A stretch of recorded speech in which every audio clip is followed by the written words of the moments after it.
the SASA Save Ancient Studies Alliance Birthday Bash. We are kicking off with a panel discussion on the future of the past. It's going to be a very exciting discussion. Thank you so much for joining us.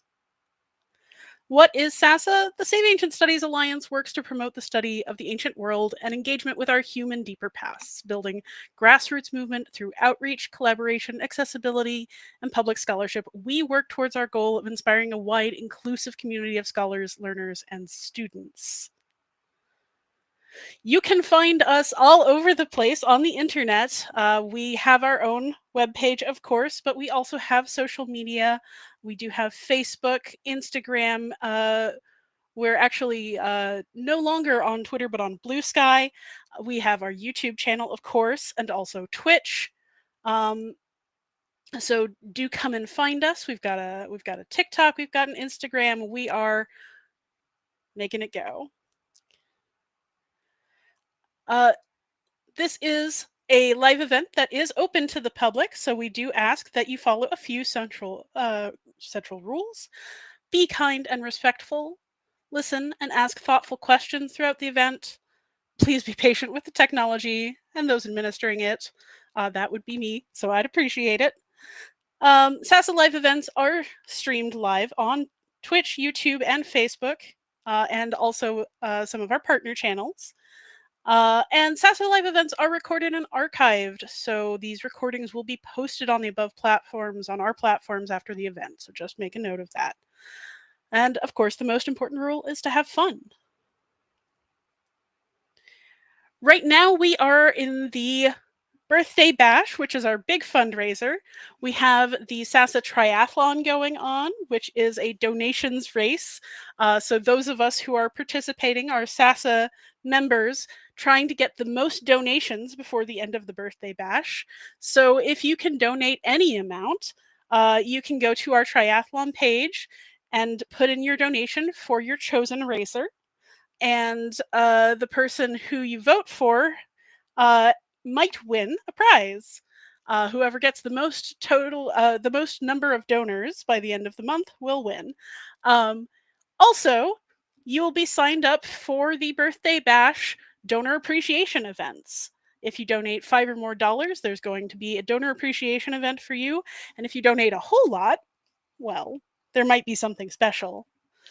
So please do check out our Birthday Bash donation page. You can support us. Follow that QR code to our donations. You are also invited to become a recurring SASA donor. If you enjoy our live events, such as our Kio gaming, book clubs, reading groups, this kind of panel, please consider becoming a supporter of SASA with a recurring monthly donation. For as little as $3 a month, you can help us to save ancient studies. Go to saveancientstudies.org/birthdaybash to learn more. There are rewards at various backer levels, so please do feel free to join us for that. Thank you so much for joining us. Please do visit our website and the Birthday Bash page. We'd love to have you. There are more events going on all the way until the 15th. So there's going to be quite a lot to enjoy. And with that out of the way, I'd like to welcome our panelists. First, I'll introduce myself. My name is Julie Levy. I am the Save Ancient Studies Alliance's Managing Director and the head of our virtual conference. And I have a background in ancient Greek and Roman studies. These folks you see coming online here are our lovely panelists. I'll be asking questions for them to answer, and we'll get into some good discussion. So let me begin by introducing them. We have Howard Williams, Professor of Archaeology at the University of Chester. On our social medias, he is listed as ArchaeoDef. There is Irina Maria Manea, a medievalist specializing in Norse studies, a public historian, and a YouTuber going by Shield of Skuld. Next is Manolis Pangolos, an ancient historian specializing in reception and memory studies in the Hellenistic and Roman periods. He's the founder of Isagori Isagoria Publishing, CIC, and an associate professor in the humanities at Zhejiang ANF University in the PRC. Mariam Fauzi is a master's student at in the Faculty of Archaeology, Cairo University, specializing in restoration techniques of archaeological buildings with a focus on structural analysis within heritage building and modeling. And Marcella Ward is a lecturer in classical studies at the Open University, UK, co-editor of Critical Ancient World Studies, The Case for Forgetting Classics, interested in the reimagining relation with antiquity, sometimes called classical reception. So I would like, oh, I missed a part of that. I'm so sorry. So that is more able to offer emancipatory narratives and a new history of the world that undermines our current unjust colonial world order. Thank you, Chella, for bringing that up. All right. So now that I have introduced everybody, I would like to welcome you all to start talking on our subject of the future of the past. I think our first sort of biggest central question here is, given the shifting political winds right now, and given the way that many countries have devalued the practice of history and the seeking of our true past, how do historians effectively advocate for history's relevance? And especially under the prevalence of the narrative that STEM is all that matters.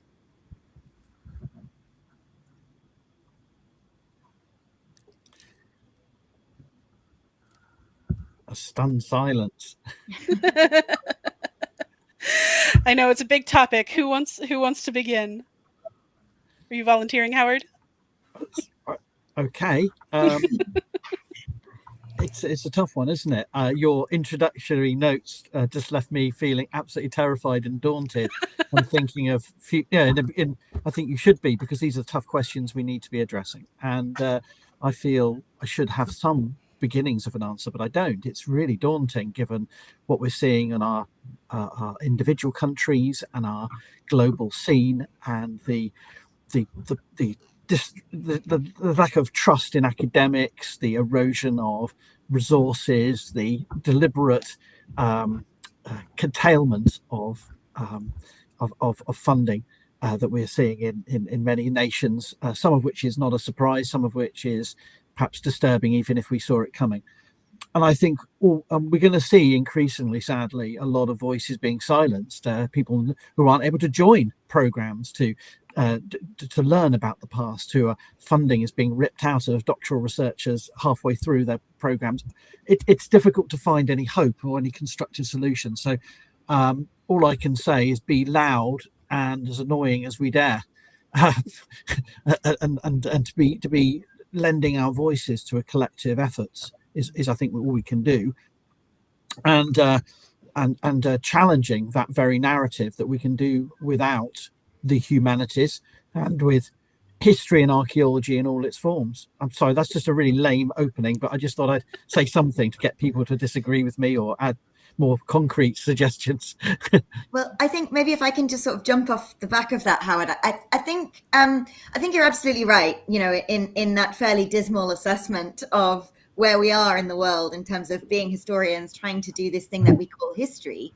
But I think on the underside of that horror is actually something really quite interesting. Because, when I saw that list of words that Donald Trump was going to ban, from federal websites and this kinds of things, and when I saw that it included the word historically, right? If you look at that list, it includes all the words you'd want to include if you wanted to roll back decades and decades of progress on DEI issues, on social justice issues, right? It includes things like race, it includes things like discrimination, ideology, those sorts of words. But it also includes the word historically. So I think you have to ask the question, what is it about history that is so frightening to someone like Donald Trump? And I think we should be very wary also of thinking that this is only a Donald Trump problem or only a kind of right now problem, because, we have seen over the last number of years, as you said, Howard, we've seen defunding, underfunding of history departments, of history projects. But we've also seen, I think, and people might disagree with me, but my huge issue at the moment is that I think history has failed to reckon with the current moment in which we're in. I think if you look at, for instance, the genocide against the Palestinians, and you look at the way that that is also a historicide, by which I mean it involves deliberate destruction of historical sites, it involves deliberate destruction of archives, of libraries, of schools, of universities. There is not a single university still standing in Gaza because of a deliberate destruction of, learning, of history, of all those kinds of things. And I think we have to ask the question, why? What is at stake in the destruction of history? Because I think within that question, why are all of these, everyone on the far right, all of these Islamophobes, all of these occupying powers, all this kind of neo-colonial structure in which we live, why does it rely so strongly on the control of history? And in the case of Palestine, I think it's very clear. I think it's that if you look at the archaeology of Palestine, you look at the history, the archives of Palestine, what you see is that Palestine has always been a multicultural, multi-religious, multi-ethnic place. So what you can't do is have history of Palestine and also impose a colonial ethno-state on Palestine. It won't work. So if you want to impose a colonial ethno-state, you have to destroy its history. And I think if we carry that logic through, I'm very interested at the moment in thinking about how Palestine is actually teaching us about this whole colonial world order in which we live, right? It's not just something that's local or geospecific. And I think if you play that out, if you use Palestine to think about Donald Trump and his attacks on history, or even just to think about, the kind of rolling back on the decolonial agenda in the neoliberal university in the West, for instance, that, we're watching happen now under our very eyes.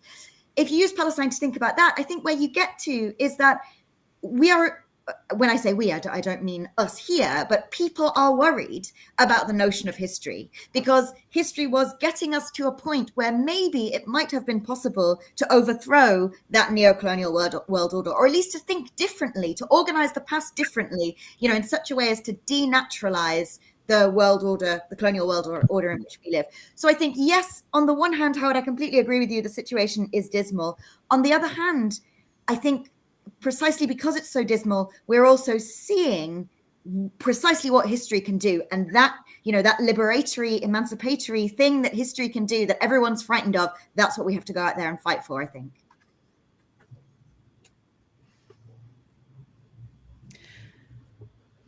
Just to add my own 2 cents on top of that, I think you make a wonderful point, Chella, and autocrats across history. Also, we have some chats talking about this. Autocrats across history, fascists across history have always tried to destroy the past, because the past is never clean and simple like their narratives.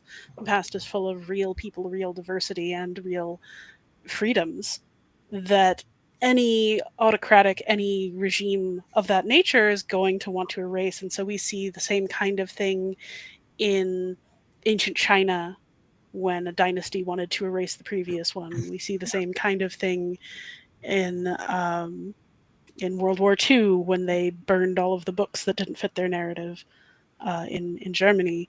We see that same destruction of history.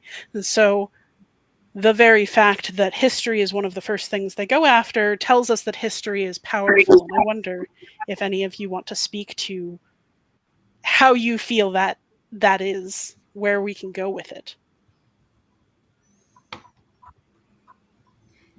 Can I just add, and then I'll be quiet? Absolutely. I feel like I've spoken a lot. But, I began just then by saying that I think history has failed us. And I think it's important that we don't allow ourselves to think that there's only autocrats that aren't doing good enough history, or that there's only far-right leaders who have a problem with history, or I think we could very easily get into a kind of polarized view where we think there are bad people who hate history, and then there are good people who love history. Because I think we are also living in a world where historians are not doing a good enough job of telling emancipatory stories about history. You watch, for instance, what happened at the American Historical Association, where we had the motion about condemning the genocide of the Palestinians that had wide support that was then vetoed, by a leadership. So we're also in a situation where I think historians need to be doing better history. And what I mean by that is I don't mean they need to be doing better positivist history. They need to be looking at more documents or something. I mean, we need to be really thinking about the role of history in the modern world, I think, and formulating that emancipatory vision of history. So yeah, I don't want us to just spear the autocrats, although let's do that too. Like they need to raise the awareness of the community more. They need to engage the community in the decision making and the problem. Like we do have something very similar going on in Egypt. They wanted to build a bridge to make the transportation easier. However, the bridge was over a historical site. Sadly, that site was not documented in the Ministry of Tourism. So they just starting demolishing it. The site was at least like 300 years ago, and it's cemetery. So to build a new structure, to build a new bridge, they decided, okay, it's not used. It does not give us any fun. Let's demolish it and go on. So in my opinion, what we can do is just talk about it, raise the awareness, open public lectures, try to engage the community of the site about the problem. So to put some pressure on the government to stop the demolishing process, to stop what is going on, even though this case is not in war. It's like a case, like you can just try to find another solution. It's not the mainly only available solution for you to build a bridge on that side. Yeah, I also think it's very important to underscore the idea that history has the power to make us better citizens of the global community, because regardless of the age we're studying or of the particular dimension of history, we always study like structures of power, wealth distribution, social networks, social movements, the search for spirituality. So essentially human nature, right? And I think it's very important to also underscore the foundational skills relevant in multiple areas, because, well, history, unfortunately, especially ancient and medieval history, I would add here, history has fallen prey to neoliberal capitalism as well. I mean, we have this idea of sciences offering immediate quantifiable results. That is not possible when studying history, but the win is long-term. And I think that needs to be underscored, because we can develop a well-rounded thinking. We develop skills to navigate the complexities of both the past and the present without being reduced to just consumers of, I don't know, monuments or popular culture. And I think all fields are involved in this, because all fields have a history, right? So we need to look at this in the context of their development. So in this sense, I think history has the power to help us get a better grasp of evolutions in multiple fields, and not just in the field of history itself. This is, if I may join in the conversation, this is not the first time that we have discussed with colleagues and today the same topic, and it is history. It's the humanities in general. Is not that particular ancient studies that we all deal with, and we have made already some points like history is very important, and that's why people want to control it or to change it and so on. And then, of course, what Mariam said earlier, we need civic engagement, and we need people to speak more, collaborate more, and so on. And I always think that a lot of it returns in who has access to that history. So yes, departments are closing down, okay, and maybe they will be reduced, especially in the global north, even more. But the people that need access to the humanities and to history will always have it, because these are the people who are controlling the governments and they are actively participating in them. So it is like a return to an earlier version, maybe like the 18th century, in which people who have access and funds can study history, can become politicians, deal with the things, and the rest of the people will kind of lose this point, because actually it's a matter of places. If I can add my perspective, personal, in this, one of the reasons that I am now in China is exactly this.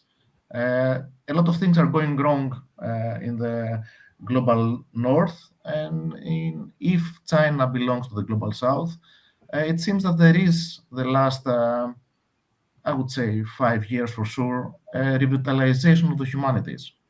I'm not saying that this comes without attachment and strings or whatever, but there is an actual event going on with new institutes being built, departments getting larger, collaborations, foreign speakers and teachers moving into teaching positions, so on, which may have something to do with the idea that civilization and understanding is grounded for collaboration. And I say that with some personal experience the last 2 years here in China.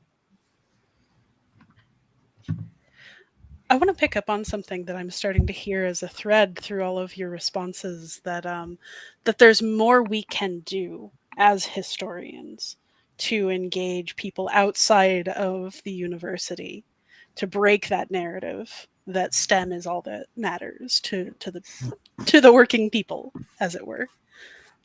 Does anybody want to speak to, what can we be doing better? How should we approach this as historians, this moment? I think maybe while people get their thoughts together, I can just jump off. But I think the way I formulate this in my head is we need the historians on the picket lines. We need the historians out on the protests. We need the historians. We are in a moment where enormous amounts of learning are happening in collective social gatherings, that are organized around ideas of the left. So whether it's workers' strikes, whether it's, the pro-Palestine struggle, those protests, whether it's protests for, the liberation of the Uyghurs, or, whatever it is, there is this kind of huge social movement at the moment. And I think we need historians to be part of those movements. And I think where history as a discipline is letting us down at the moment is when historians are saying things like history should be apolitical, so I'm not going to get involved in, contemporary movements, contemporary politics, the world in which we live. So there's this idea that history can exist in some kind of ivory tower outside of the political, which to my mind is just a wholly foolish idea. I mean, nothing can be outside of the political, but it also, even if it were not a foolish idea,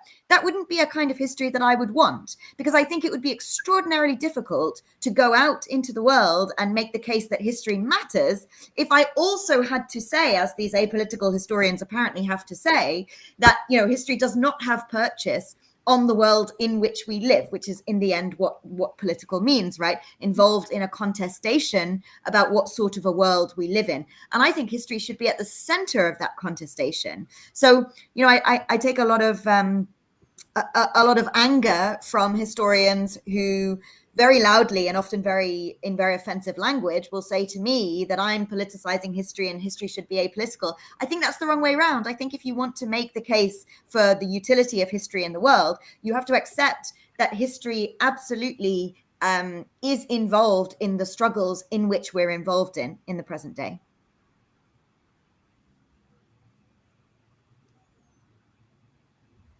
I mean, picking up on that, I think it's really important to go back to what Irina was saying regarding we make our case for our shared disciplines, however we frame them, me as an archaeologist, historians, ancient historians, whatever term you want to use, the importance of studying the past, not simply in terms of a reduction to a positivist neutral stance as we've heard, but in terms of the equipment it gives, the skills it gives, the perspectives and the critical analysis it brings that you simply won't get in STEM, that you simply won't get from any other discipline. And you see this in every historical or archaeological article, every discussion on social media. We're not there to just produce archaeologists have found exciting new thing that is shiny. Oh, look, isn't it interesting? You can find a copy of it on my Etsy store and shit like that. We need to be thinking about how we are equipping people with actual information that they can think about, that can challenge, to make them feel uncomfortable. I had someone on my TikTok feeds today say, "Oh, I really like your videos, Professor Williams, but you're always so negative." And I said, "Why do you think I'm negative?" And the reason some people think it's negative is because I'm making them think, I'm making them uncomfortable. And that is one of the ways we can do it. We can do the directly political activism stuff, and we can also just make people feel really uncomfortable about the foundations of what they thought they knew about how the world was, how the world is, and how the world could be. And I think that's one of the ways in which we engage, as Irina and Chela were saying, with these uncomfortable questions. We can be subversive on a whole range of ways to challenge people's thinking. And as Mariam was saying, linked to local communities, because the more we can connect to people outside the academy in direct and indirect ways to get them involved. If there's a new road scheme that archaeologists are actually supporting and involved with, we don't always have to speak with the same voice. We can actually go on the other side and start campaigning with local people against that road scheme. We don't have to sit in comfortable agreement as an academy, and we don't have to sit in comfortable agreement with state actors. We can do it, not sometimes on the picket lines, sometimes at the protests, but also in the information we share and how we tell our stories. I just wanted to circle back to something that that both you and Irina have mentioned, is this positivist view of history. Somebody be willing to sort of unpack that term for the audience? Yeah, I was guilty of using it, so I'm happy to say what I think it means. Yeah, so I think, you know, there is I was about to say an older view of history, but unfortunately I think it still holds sway, which is, you know, the kind of what's sometimes called a view from nowhere. The idea that you can somehow isolate yourself from everything about you, your present moment, the politics of the present moment, your own history, all of those things. And you can look into the past with no filter whatsoever and see in a neutral way what is true and what is false. And that, I think, is positivism, this idea that we can excavate the past exactly as it was. And I always talk slightly carefully about positivism. I talk about, you know, we need to be suspicious of positivism, because very often positivism has been shorthand for the idea that certain historians were neutral. That's to say, usually historically white male historians were neutral, and other kinds of historians of women's history, for instance, you know, racialized historians, Muslim historians, you know, were seen very much as kind of not neutral and producing some kind of politicized narrative, when of course both of those narratives were always politicized. So I think on the one hand, you know, we don't want to give up the ability to debunk nonsense history. We are living in a world where there is enormous amounts of nonsense history circulating all the time.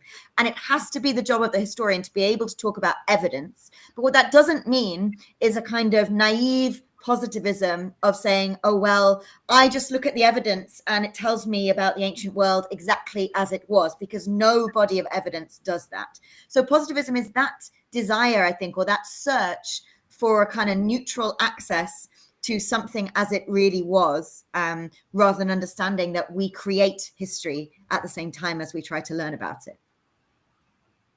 Yeah, I think it's also a form of idealism, this whole idea that you have access to raw data, and that data automatically tells you something. It tells you a story about the past, and that story is really set into stone, and you just have to follow it. And it's the ignorance of the fact that we have so many perspectives and so many interpretations from so many angles and related to so many sources and multiple layers and series of moments and so on and so forth, that we forget that we're dealing with narratives about history, as a matter of fact, and not with history itself.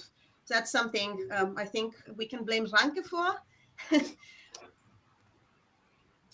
In the 18th century, I think we're left a little bit with that. I've seen it a lot in popular culture as well. So comments, send me on YouTube. So just to push a little on that. So who exactly are you blaming this on? Just speak The a little more German about. historian Ranke, yeah. He Yeah. was the one who believed that classical statues, for example, were white. So that kind of thought. Which, as historians have known for a long time and have been able to Yeah. show in many ways, marble statues were largely painted in vibrant colors, sometimes things we'd even call garish. Yeah, So same with Rose, yeah. So just to put the post-positivist spin then on this conversation about statues, I think the post-positivist question, that's to say the question that isn't so interested in positivism, is not so much were they or were they not white. Of course, we know that they weren't, but the kind of post-positivist question that would interest me there would be who wants them to be white? And why?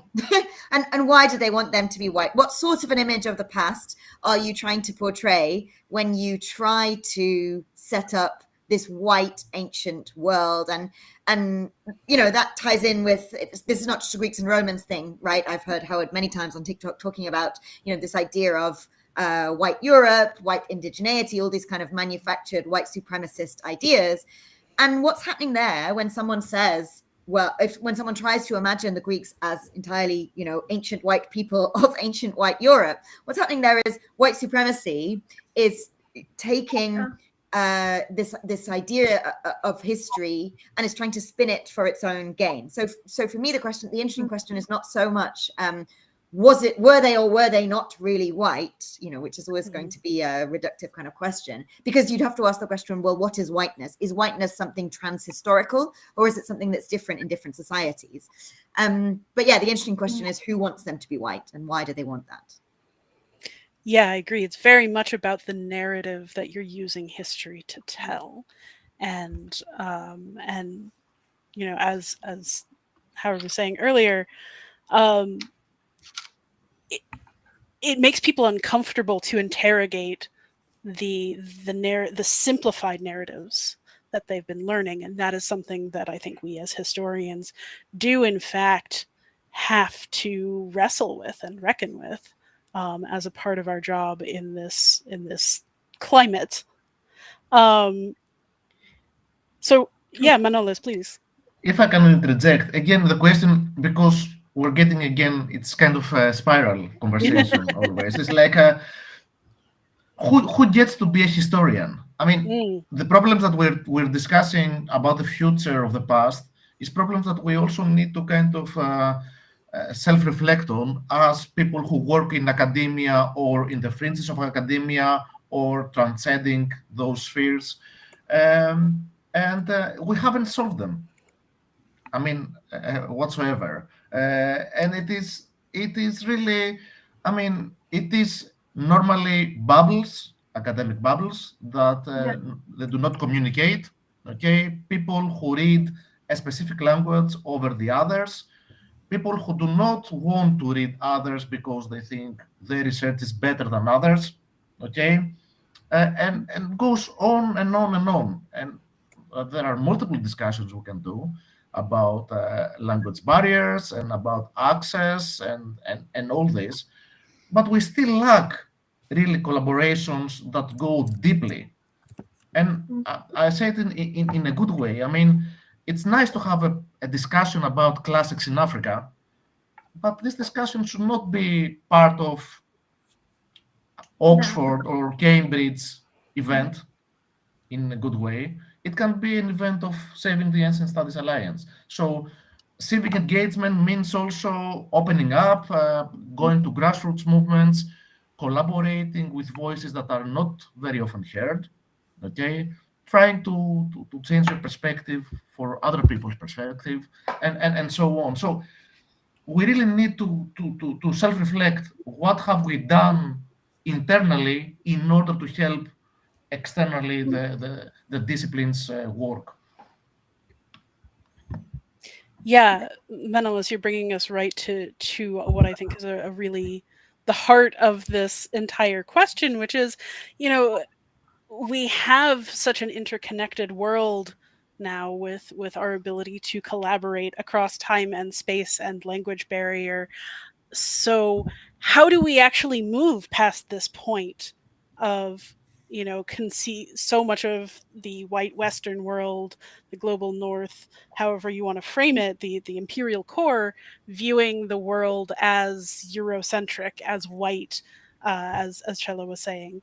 How do we get to the future of the past, where we can see the world as interconnected and diverse in all of its time? Actually, I would love to add something. Yeah, please. We talked about the topic of the access, the access of information.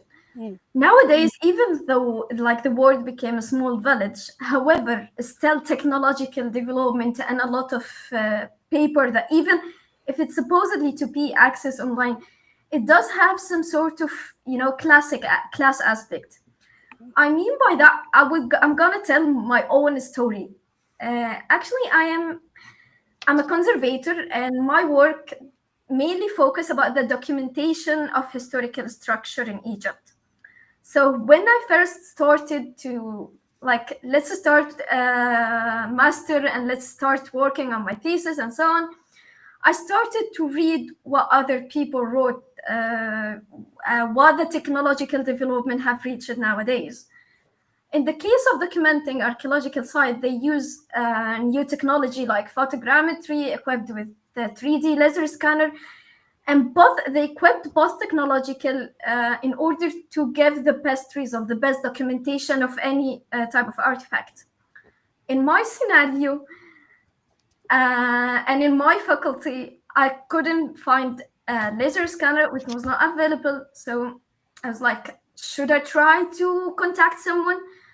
But the contact, even I tried for whole year, I tried to contact several institutions, but it will take me at least 2 years to complete that sort of collaboration on my own, since I'm an individual after all. I'm not an organization talking. So I just stuck with using photogrammetry by using photos to create the model, the 3D model of the building.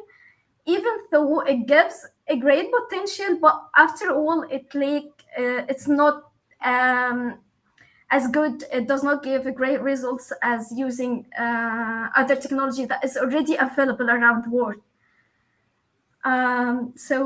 That showcased how the financial divide between the institution and the research, and who have the accessibility to the cutting edge technology, and those who can't. And sadly, this problem, it's a great, not just for my case, but all of the research, investigation, and analysis work on any artifact, especially not in Middle East, in Middle East countries, where small projects, they often left without the necessary tool, the unnecessary tools or unnecessary support.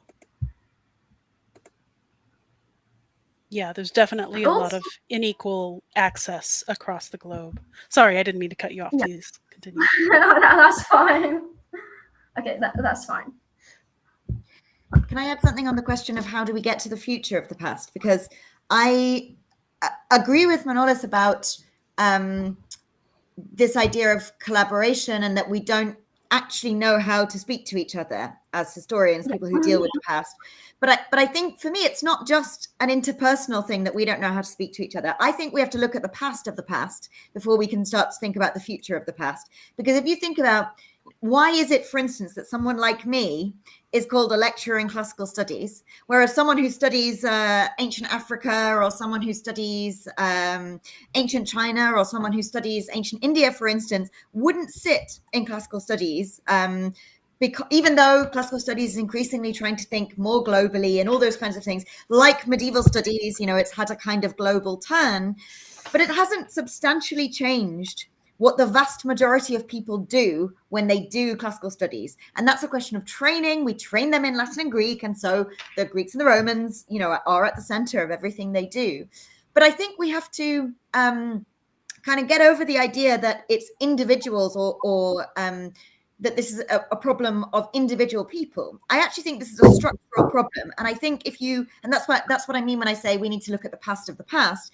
We need to think about the fact that the way that these disciplines are organized is a colonial way of organizing disciplines, right? These disciplines don't come about by magic. It's not kind of magic that they are the way they are. They look that way because they were organized in a colonial moment.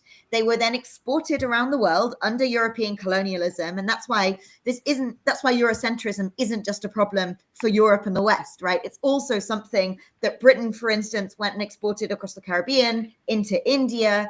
And when I say exported, I don't mean that as a good thing, because it was also kind of epistemicidal in the sense that all of the other ways of organizing history that may have existed pre-colonization were obliterated. And so we're now sort of stuck with this Eurocentric colonial monolith that gives us this structure for history.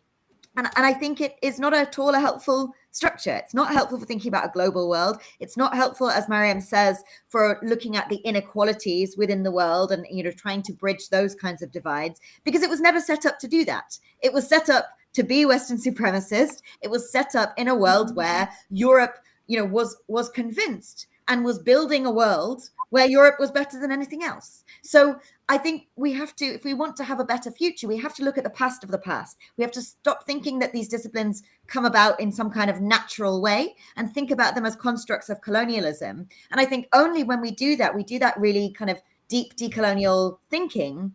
And when I say decolonial, I don't mean, let's add some scholars of color to the reading list. I mean, let's really seriously think about the coloniality that runs through every single thing we do when we're doing history. And after that, I don't think there's an easy solution to the future of the past. My own view is that we need a new history of the world, that the history of the world that we've got has been formulated, as I've said, so as to support the present colonial world order in which we live with all of its injustices and inequalities. I think that a new history of the world would be extraordinarily powerful, but it would need us to deconstruct so much of the coloniality of the way that our disciplines are set up to enable that kind of collaboration that Manolis is talking about, and also to enable us to think much more expansively outside of the way that coloniality structures what we can think. So it's a big project, I think. I mean, again, a personal perspective, I find it very liberating by changing country to work in academia, that my title now, the official title is Associate Professor in the Humanities. And I am an ancient historian. Studying this allowed me also to think, although I already was thinking about many of these things, allowed me to work and integrate in things that I have never imagined. So discussion about intangible cultural history, different perspectives, things that in some way, exactly because, as you said, they're part of a colonial structure and thinking, never happen in Europe, for my experience, because we are, again, in specific structures and specific bubbles, and we should remain there, and so on. So for me, it was very liberating to set the official title of classicist, because it comes with class, and it is really damaging. Yes, please, Howard.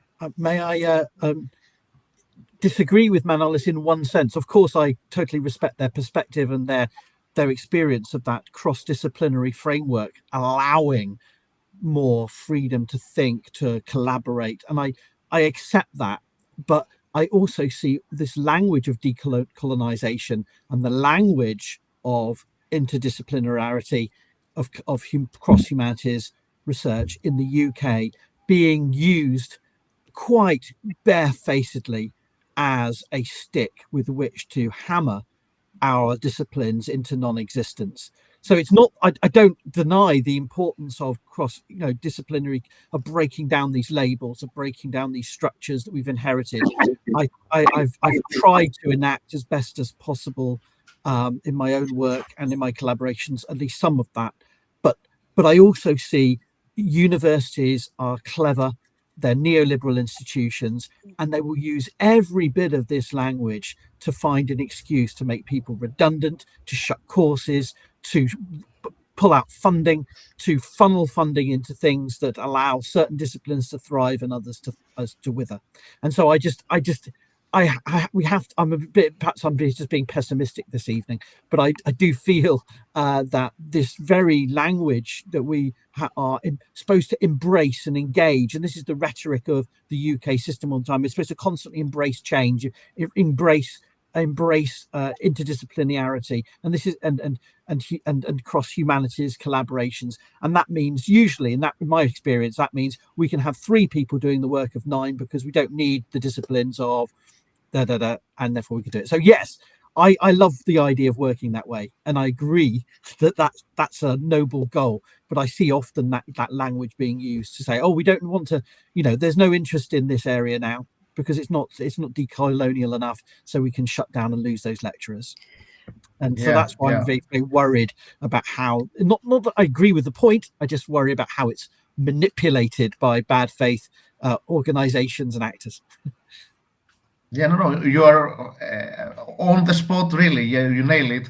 I spent some time in the UK doing my PhD, and I know the language, and I know the context and the framework, and a lot of it is ticks.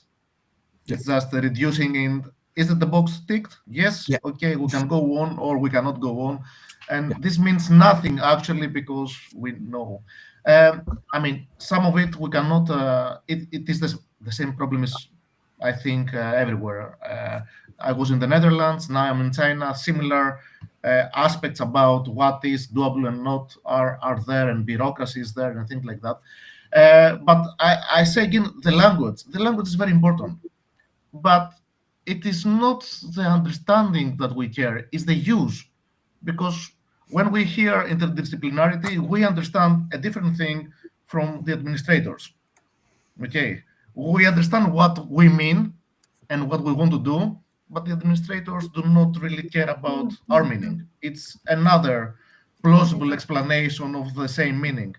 So yeah, I mean, 100% with that. But I think again, it's a problem of us not doing something. Yeah.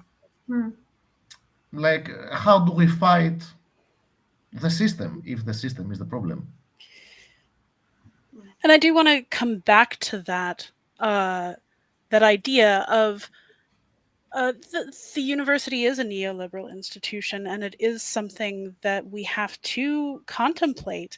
And that kind of systematic issue will always co-opt any progress to make a stick out of, as Howard was saying. So there's not really any language or any particular slogan that will be, the perfect ideal to move us forward, unfortunately. But can I come back on that quickly, Julie, and say yes, absolutely, which is why, as always, as with all extremist appropriations, but also with our universities and our institutions, our governments, we've got to stay nimble in our terminology and not fixate over the language beyond the aspirations. As Manolis's point, I think that's what Manolis's point is. Well, at least that's my takeaway. That it's not sticking with the rhetoric of our particular theoretical frameworks, because they'll always be used against us in 5 years. But staying ahead, staying on focus with what we're trying to achieve with our research and sharing it as best we can. Absolutely. I think it's also about being part of those solutions rather than just coming up with the problems, because we're very, very good as academics, I think, at doing, we've all done our deconstruction. We can all do the Foucault thing of deconstructing everything, but I think what we have been less good at is trying to think, well, how do we imagine something different? Because I totally agree that if we allow the decolonial to just be about deconstructing everything and doing nothing else, then we're going to get stuck with that language being appropriated. And when I say that language appropriated, I think it's important to think about the fact that actually it was always already appropriated, right? Everyone, I'm sure, remembers that moment after the racist murder of George Floyd, when every university in the world seemingly wanted to do decolonization and wanted to have this reckoning with racism. And it was frightening, because you kind of had these colonial institutions suddenly saying, well, we're now going to lead the charge of decolonization. And you sort of thought, well, hold on a minute. How can that actually be real? How can a colonial institution suddenly, from one day to the next, become seriously committed to decolonization? So I think a lot of us, for completely understandable reasons, wanted to be on that bandwagon. We wanted to believe that these colonial institutions really were about to decolonize themselves. But of course they weren't. Of course, what they were going to do was reappropriate that language in order to change precisely nothing about the material structures of what they were doing, except to save a bit of money, which is, what they've always been trying to do. So I think we have to lead the charge, not just of doing the deconstructing, but also of saying, okay, how do we imagine this differently? And it's difficult to do that because we're all trained also by these disciplines. So it's going to take, I think, self-reflection, but also trying to imagine beyond those intellectual confines. I think imagination should be much more a part of what historians do. Yes, we need to, as it were, be on that picket line. We are down to our last 10 minutes, and so I do want to make sure that everybody has a chance to get a word in here. We could definitely talk about this for hours. So I think I want to go around and have everybody talk about something that they think we can do to move forward from this moment as people working in the humanities, as people interested in history, and people interested in our local and wider communities. What do you think we can do right now? I think at least we could provide a free open lectures to the society. Do even for the younger generation, even for kids, we build them from now to later. So in my opinion, each one of us at least should work with what we have in our hand now. Provide the open seminars or lectures, workshops, etc. In our own society. And later on, we can think about the big picture. We can think about fixing the system or whatsoever. But now, I think each one of us should really think about what can you do in your own community, even if in your own house, with your own, whether children, whether the children of the family. Try to get them into history, to try to deepen their understanding. Tell them about the importance of the cultural heritage, etc.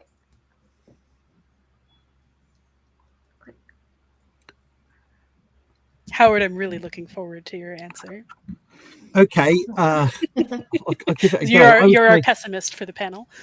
I would say that for every I don't know, let me picture it this way. For every time, and I'm thinking of scholars here, so I don't know if this is the way you want it answered.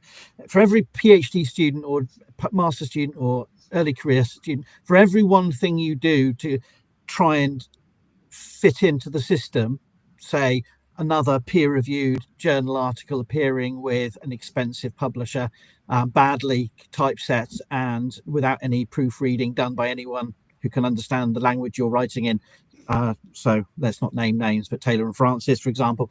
You think of one open access meaningful piece you can do, whether it's on your own blog, whether it's with a publisher that is, I'm not a predatory publisher, but I'm talking about a publisher where a local society, somewhere where people can read it outside of those global platforms that are charging people massive amount of money, university libraries. So, and likewise, and a second point, for every time you do a perhaps slightly banal, and I do them too, piece of social media content of cool find, exciting new discovery, new publication out, ask an uncomfortable question, challenge a cozy idea, even if you don't know the answer or you don't know really what you're doing, just push yourself a little bit to because I bet other people are asking those questions too about your field. and I suppose stay true to what you feel you want to do with your studies. Try and have some integrity with what you're trying to do, and make sure that you may not do it right, you may make a mistake, but you can always fall back and sort of reflect on any errors you make. That's my thoughts in terms of teaching and research, but I was thinking particularly online stuff.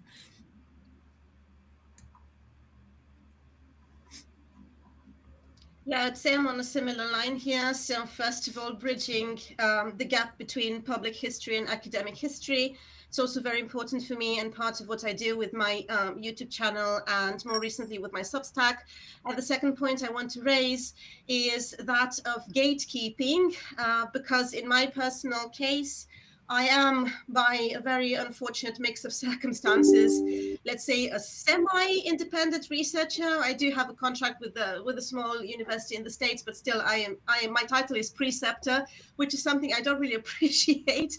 There is a lot of gatekeeping in the sense that, okay, if you're a semi-independent or non-affiliated researcher, then you need to be bad at what you do because you're not in the system. I think we need to let go of that assumption, because I think we are, at least here, we are aware of the problems the academic system is facing, and we are aware of the fact that there aren't just enough jobs for everyone in particular areas of studies.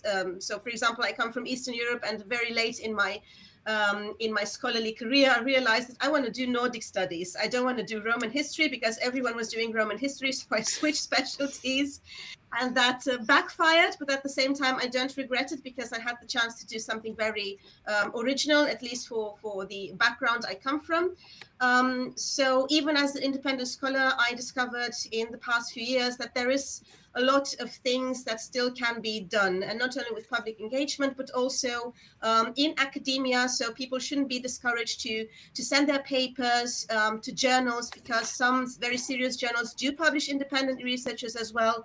And a lot of conferences do accept good papers if they're well fundamented and with good arguments. They do accept them. So there is a lot to be done also on the fringes of academia, and we should let go of this assumption that you really need to be rooted in the system in order to contribute to scholarly debates. I mean, I can continue in that very, very nicely. I mean, I am here as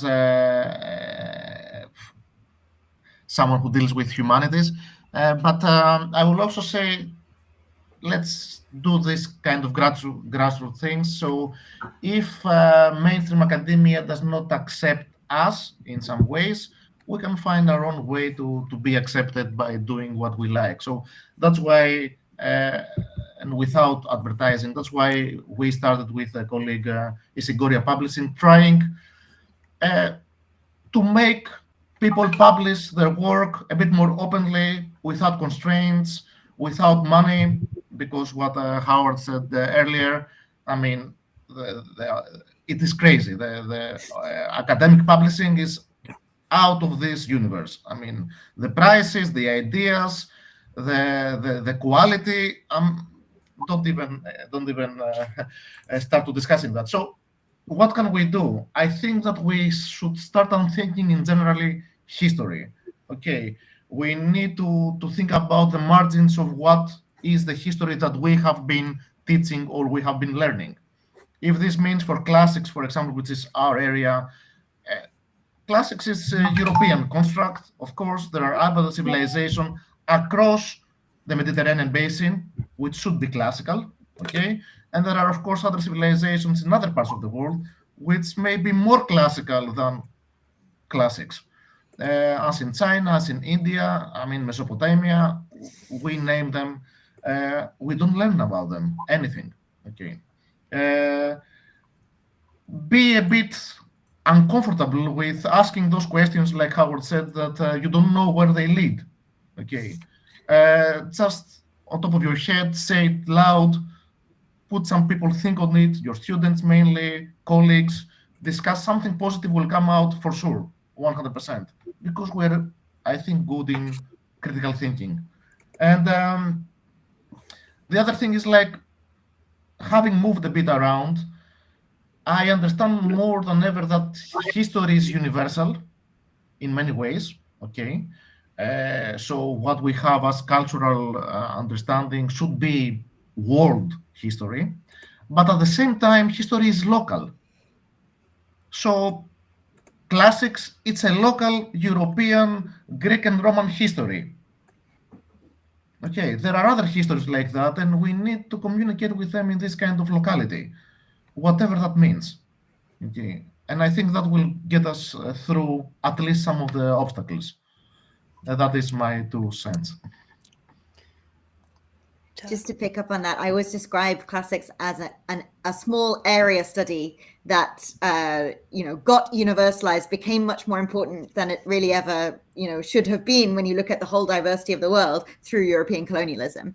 But I want to say something in answer to your question, slightly maybe more ideological, though I agree with absolutely everything that everyone suggested, especially the importance of non-hegemonic spaces or alternative spaces for thought. I think that's really important. I think that we should be wary. In fact, I think we should actively resist getting caught between the carrot and the stick.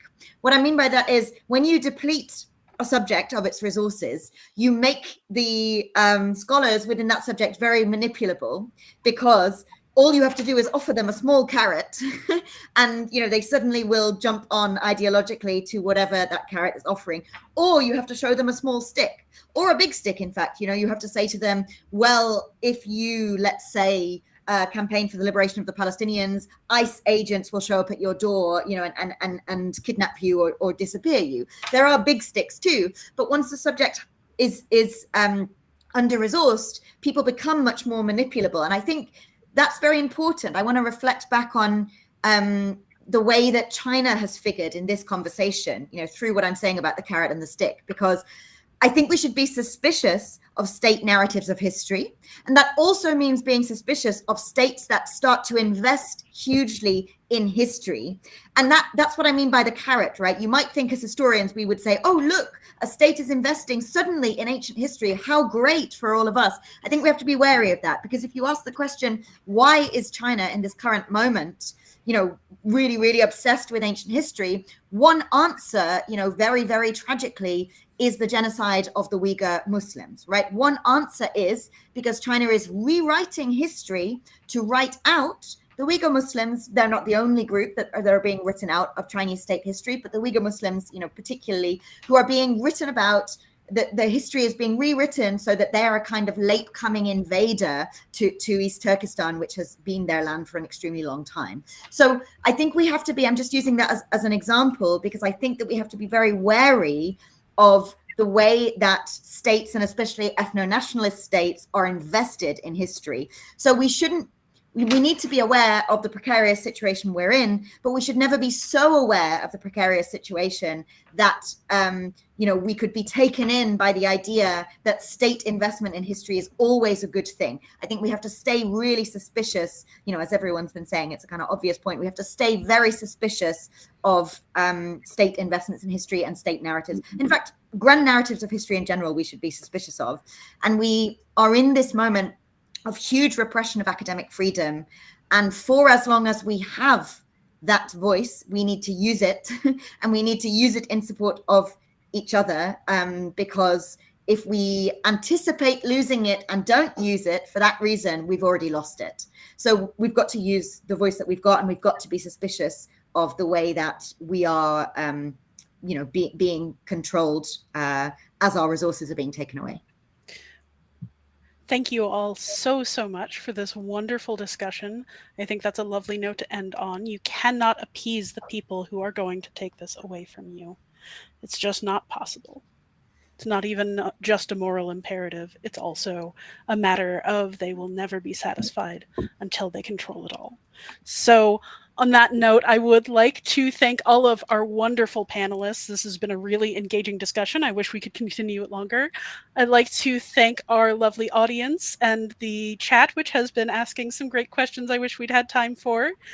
They've been a little bit off topic, so I haven't posted them, but people are very interested in everybody's field of study, and especially in Mariam talking about the way of engaging young people in the community.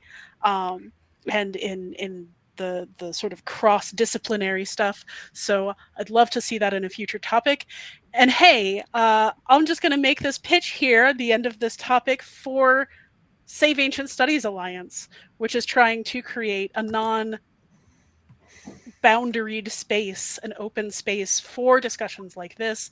If you possibly can, we'd love to have your support. You can support us at our website. Just follow the QR code on screen. Please donate. During the birthday bash, any donations over $5 will get you access to our donor appreciation events. And more importantly, your donations will help us continue to have discussions like this, which are critically important, not just to us in academia, those of us who even are, but also to all of you in bringing history into a future that all of us get to share. Thank you so much.